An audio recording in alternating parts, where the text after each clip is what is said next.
เดี๋ยวด้วยนึงมังน้ำหมดพี่น้อยเนาะอันนี้แตกนั่นฉันเคยคืดนะได้ลายจับแกะมึงดูฮะให้พี่น้องมึงดูโอ้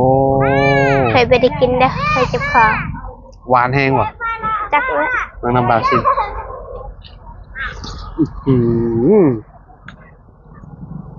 หวานเลยพี่น้องนั่น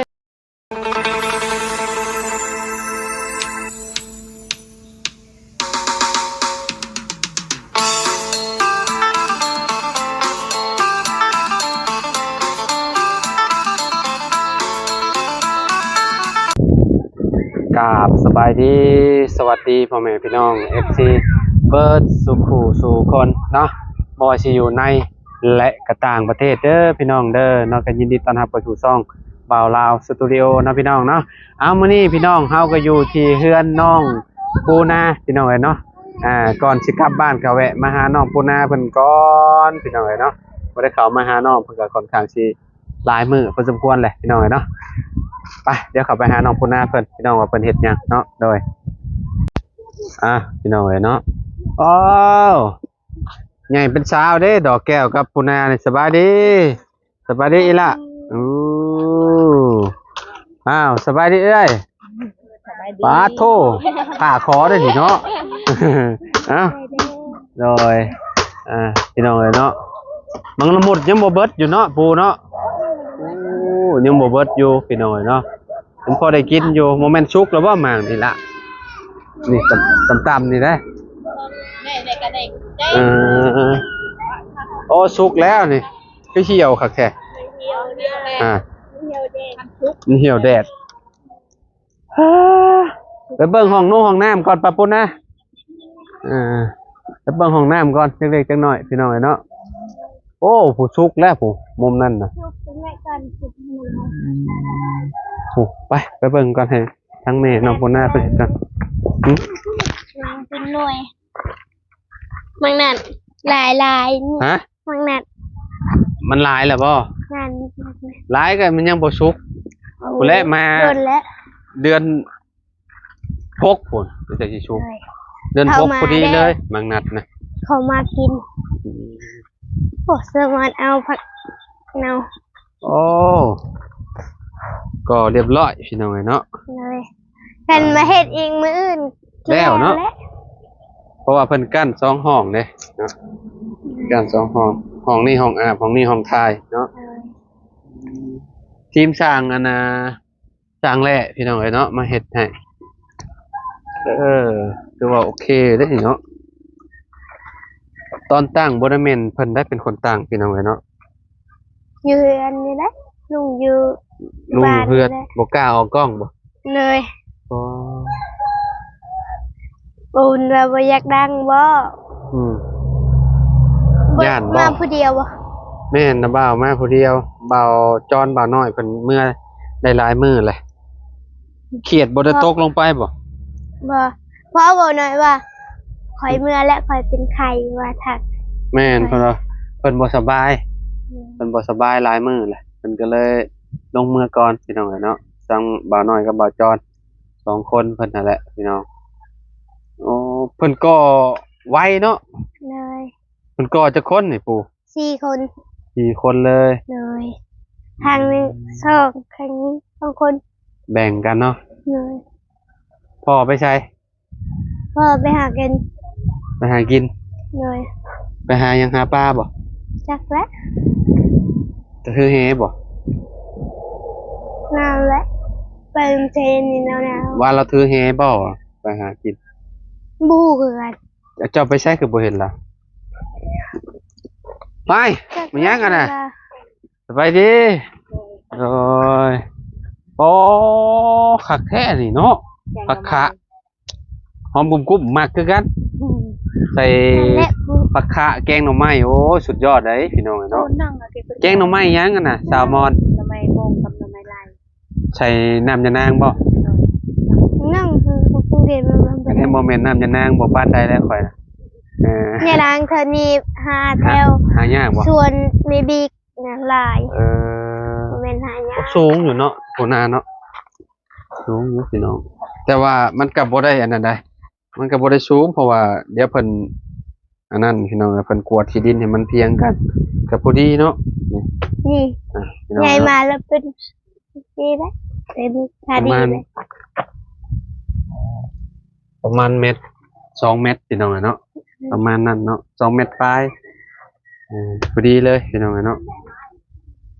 สลับเรียด แรกเพิ่นพากันตั้งเสาว่าสิเฮ็ดก็แน่เพิ่นเฮ็ดก็แล้วป่านนี่เนาะปู่ เลยก็เขาแล้วและคันเพิ่นเฮ็ดนี่ อันนี้เพิ่นบ่เฮ็ด เลย เพิ่นบ่ลงมือเพิ่นให้พอน้องปูนาก็เลยหาทางสร้างแหล่อีกคือเก่าเพื่อนน้องอันนั้นแล้วเรียบร้อยพี่น้องเนาะเพื่อนน้องน้ำจ่ายค่าสร้างแล้วเรียบร้อยแล้วมื้อนี้เนาะ เพิ่น วัน อะไระ เสาร์ขึ้น มัน เพื่อน จะ น้อง อาทิตย์นี่โอ้ถัก เสาร์สิมานี่แหละเนาะ เลย ก็บ่ฮู้ว่าเพิ่นสิฮอดอันน่ะทางน้อง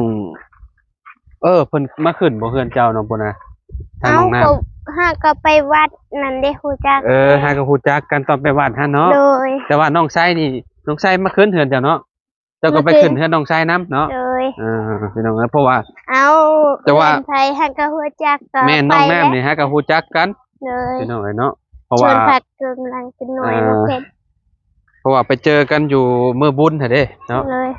โอ้เป็นเบิดกูต้นเลยบ่นี่ เล ล่ะ ยนั่นต้นนั่นซองเลย อ๋อคักเลยมักนัดลาวพี่น้องเนาะนี่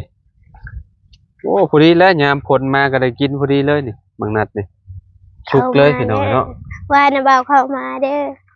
นั่นข้างนั้นก็เป็นหน่วยคือกัน ไป นั่นแหละเป็นหน่วยอยู่สองหน่วยสามหน่วย มาบัดนี้เคี้ยวแล้วเนาะสวนเนาะ เลย พี่น้องแล้วนะสวนน้องดอกแก้วนี่เคี้ยวแล้ว ส่วนน้องบิวกำลังเป็นดอกมะเขือ โอ้ไวว่าพี่น้องเนาะตรวจ โคต จั ร ดอยู่ ชูมือเด้ หืม มีมะมะพริกมีกันมันก็งามมะพริกคอยเป็นหน่วยแล้ว บ่ เลย น้อย พี่น้องเนาะโอ้ผลทำเนี่ยคือแบบเคี้ยวขึ้นโลดแบบนี้เนาะ เลย อันนี้ก็เคี้ยวแหละพี่น้องเนาะ เดี๋ยวเราคอยตัดตลอดตัดไปมัน เคี้ยวแล้วใบอันหัวจิงไข่ หัวจิงไข่ พี่น้องเนาะ ลายแถว พี่น้องก็เก็บไปขายแล้วนี่เนาะ เลย คัก โอ้มักแตงอันนี้ เป็นแล้วเนาะ นี่แหละต้นยังวะนั่น พอดีแหละมาก็ได้ของฝากของต้อนพี่น้องเลยเนาะได้มังน้ำหมดมากิน เลย มังน้ำหมด โอ้ ใครเนี่ยเคยกินมังน้ำหมดพี่น้อง นั่นมัก มัง แตง น้ำนม นั่นมักแตง โอ้เป็นแล้วเนาะ เลย มากับเพิ่นพาเบิ่งสวนเพิ่นตลอดพี่น้องเนาะอันกองเตอร์ไฟจะมาแล้วบ่สัตว์พุ่นน่ะ ยังมันน่ายังบ่ได้มาบ่ เลย โทรไปถามเพิ่นอยู่บ่ โทรอยู่เพิ่นว่าใกล้จะมาแล้วว่าเดือนนี้แหละเพิ่นว่า เพิ่นเว้าเดือนนี้บ่ เลย กองเตอร์มาเดือนนี้บ่เพิ่นเว้านะ เลย อ๋อไปก็ดีแล้วเนาะคิดว่าโดนเพราะว่าเราเว้าประมาณเดือน2เดือนพอได้พี่น้องเนาะเผื่อมันสิมาก็ได้เนาะเรา นี่ เว้าว่า เบิ่งสวนคอยมันเป็นดอกผักเลย ฮะ มักพริกก็เป็นหน่วยแล้ว โอ้สวนพอเพียงเรา นามัก บ่ แตง มา คอยก็งาม บ่ แล้ว มาเบิ่งบ่ได้พี่น้องน้องปูนาบอกให้มาเบิ่ง นี่ น้องเล่นนี่เป็นแล้วนี่เห็นบ่ห้องน้ำเลยเนาะ มังเรนบรีและชื่อให้กินตำบักหูนี่ โอ้เป็นหมากเลยหมากพริกเนาะ อืม เริ่มเป็นหมากมาแล้ว ตัวละลาย พี่น้องเนาะนี่พริกเขียวเลยพี่น้องเนาะนี่โอ้คัก งามนี่ งามลิเนาะ โคตรคู่มือ บ่ได้ใส่หยังได้เนาะใส่แต่พุ่นอย่างเดียวเนาะ เลย อันนี้ดอกผักสลัดนี่เนาะ เลย เป็นมาเลยดอกผักสลัดโอ้หมักถั่ว กินรสนะ ยังมีอันนี้อยู่หมักถั่วพี่น้องเนาะนี่ โคตรชูมือนี่ลูกเผ็ด ฮะ ใหญ่เลย อืม หวานหมักถั่วเนาะ เลย คักพี่น้องเนาะ ทางหลังนะบ่าวก็มักตัว ฮะ นี่มะเขือมีได้ต้นเดียวนี่แหละ บ่ ส่วนน้องบิวนั่นแหละลายมะเขือ อืม พอได้กินอยู่ปลูกคันปลูกมะพริกนี่คันได้ซื้อแน่หน่อยเดียวแล้วก็เอาอยู่ส่วนแน่ ปลูกธรรมชาติพี่น้องเนาะถือว่าโอเคแล้วเนาะยกได้พี่น้องนี่ อืมผักเลยไปเบิ่งมังน้ำมดผมพี่น้องเนาะ นี่ชวนน้องวิว ฮะใครดอกปลูกงัวกับบ่กิน บอ บ่มีงัวเด้ มีคือกันงัวแต่ ฮะ เพิ่นปล่อยเพิ่นประกาศแล้วบ่ให้ปล่อย อ๋อเพิ่นประกาศแล้วเพิ่นบ่ให้ปล่อย เลยเพิ่นปล่อยพากินเลย อ่า แค่นี้เขาค่อยปุ๊บ โอ้นี่บ่เป็ดตอนนั้นน่ะ โดย12ตัว ใหญ่เบ่แลนี่เนาะ เลยมาขนาดใหญ่กว่านี้ ใหญ่บ่แลเป็ดเพิ่นพี่น้องเอ้ยเนาะ เลย มีแต่โต 15 มีแต่โตใหญ่ๆมุกๆเลยพี่น้องโอ้ แล้วว่าพวกเธอนี่ใคร บ่ เหมือน ติด เป็ดเอากิน บ่ติดเบ่แลเนาะ อ๋อ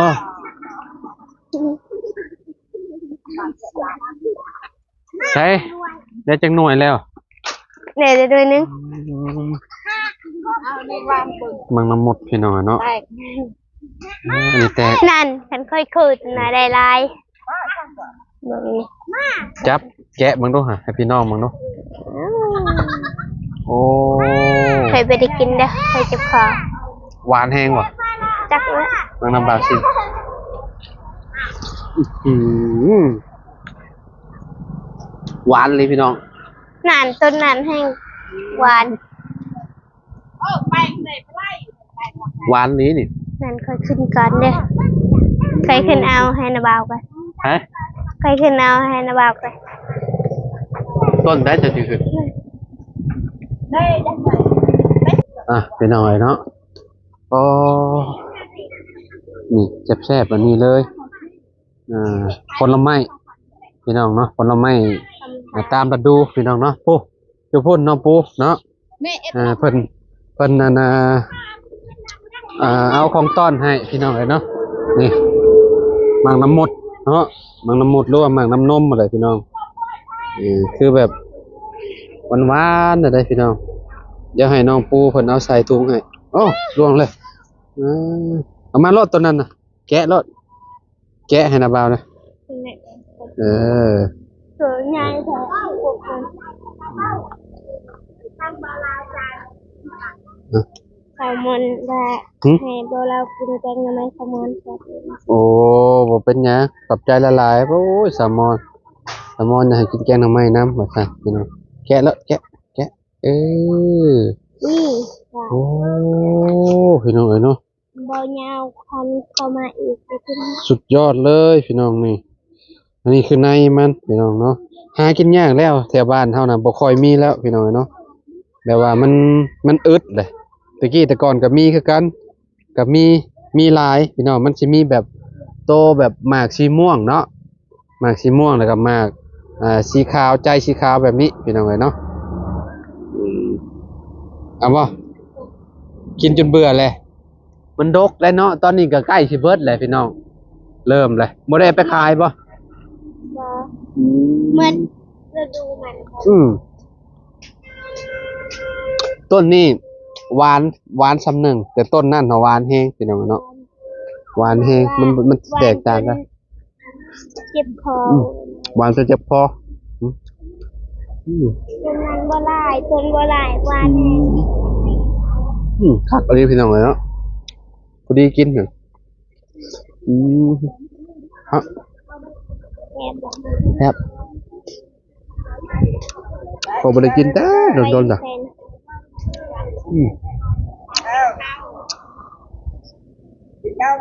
ร้อยพอเลย กินเบิ่งแกงน้ำมัน อ้าวพี่น้องเลยเนาะขอบใจหลายๆเด้อน้องปูเด้อขอบใจหลายๆมีกล้วยพร้อมว้าพี่น้องเลยเนาะโอ้ยพอดีผมเป็นหยังเนาะมากล้วยพี่น้องเลยเนาะเอาเมื่อบ่มไว้ประมาณมื้อ2มื้อก็ได้กินแล้วนี่พี่น้องเลยเนาะมากล้วยนี่ข้าวต้มกินก็แซ่บสุดตอนมันสุกกำลังบ่สุกแห้งหั่นนะพอดีกินต้มนี่พี่น้องเลยเนาะ ตอนนี้เอามื่อบ่มไปก่อนเนาะ ทอดแล้ว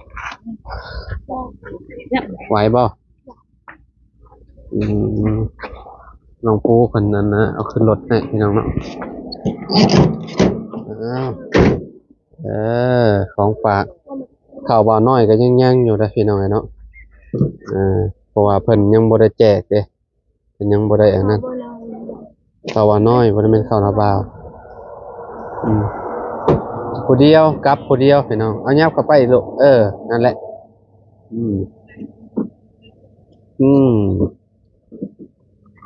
โอเคไฟฟุงไฟฟ้ากับไฟในเดือนนี้แหละน้องปูว่ามาพี่น้องเนาะก็ถ้าเบิ่งนำกันเนาะว่าสิมาตอนใดเนาะยังสิได้เข้ามาหาน้องปูเพิ่นอยู่ตอนเพิ่นเฮ็ดห้องน้ำเพิ่นแล้วเพิ่นแหละพี่น้องเนาะตอนนี้ห้องน้ำกำลังก็พี่น้องเราแล้วพุ่นเราก็มาแล้วเมื่อเอิ้นนี่เราน่าสิมาเฮ็ดอยู่นี่แหละพี่น้องเนาะเพราะว่ามื้อนี้ให้มื้อนี้นั่นนาบ่าวให้เพิ่นไปเฮ็ดอยู่พุ่นเด้แล้วเพิ่นไปเฮ็ดอันเฮือนน้องน้ำให้มันแล้วเพราะว่านาบ่าวสิจ่ายเงินเพิ่นพี่น้องเนาะกินคุมื้ออยู่บ่มื้อนี้เนาะมันหมดนี่ให้พี่น้องเบิ่งนี่พี่น้องเนาะแบบว่ากินหอมเลยเนาะแต่ใครเคยกินนี่คือสิเข้าใจอยู่พี่น้องเอ้ยรสชาติเป็นแบบใดเนาะหวานหอมน้อยนึงพี่น้องเนาะมากน้ำนมมันคือนมแล้วได้พี่น้องเอ้ยเนาะคือบ่เราแก้วคือเด้นาบ่าวอ่ะแซ่บ ไปแบบนึง ฤดูนี่ได้กินอยู่ฤดูนี่เนี่ยจักหน่อยเบิดแล้วก็เรียบร้อยแล้วบัดนี้บ่ได้กินแล้วบัดยามพ้นนี่ก็ มะม่วงหมากลำไย แม่นมะม่วงแล้วบาดนี่เนาะเป็นอะไรมะม่วงอันนั้นอยู่บ่มะม่วงกระซอดกอยู่บ่ ลูก เออบ่เฮือนน่ะบ่าวแฮงหลายมะม่วงกระซอนะเต็มอยู่ ไงเลยบ่ ใหญ่แล้วจนสิเข้าแกนล่ะ ข่อยยังบ่ได้ไงยังงง มันยังน้อยอยู่เนาะเฮือนเจ้าบ่ได้หัวบ่นะฝนตกฮะ มันจะเปียกเออคิดว่าหัวบ่หัวเนาะหลังคาผ่านคือกันเนาะเฮือนน้องชัยเนาะอะไรเฮือนน้องชัยจะเฮือนน้องปูนาแต่ว่าเฮือนน้องชัยบ่ได้เฮือนน้องชัยเปียกเบิดพี่น้องเนาะหัวเฮือนน้องชัยเพิ่นเนาะเฮือนน้องปูนี่มีแต่พระเข้ามองนี่ซื่อๆเนาะพระอยู่แล้ว เวลาฝนมามันพาเข้าแล้วมันสาดเข้าอยู่แล้วคะแนนว่าข้างในบ่หัวก็ถือว่าโอเคแล้วเนาะนอนอุ่นแล้วบัดนี้เนาะ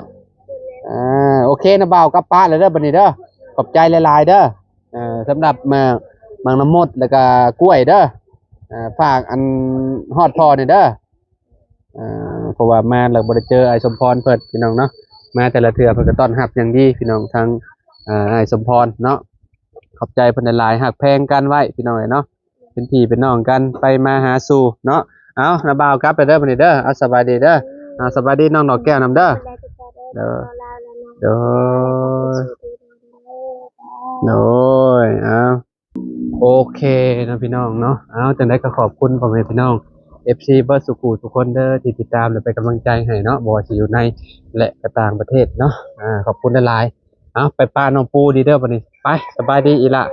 โดยพี่น้อง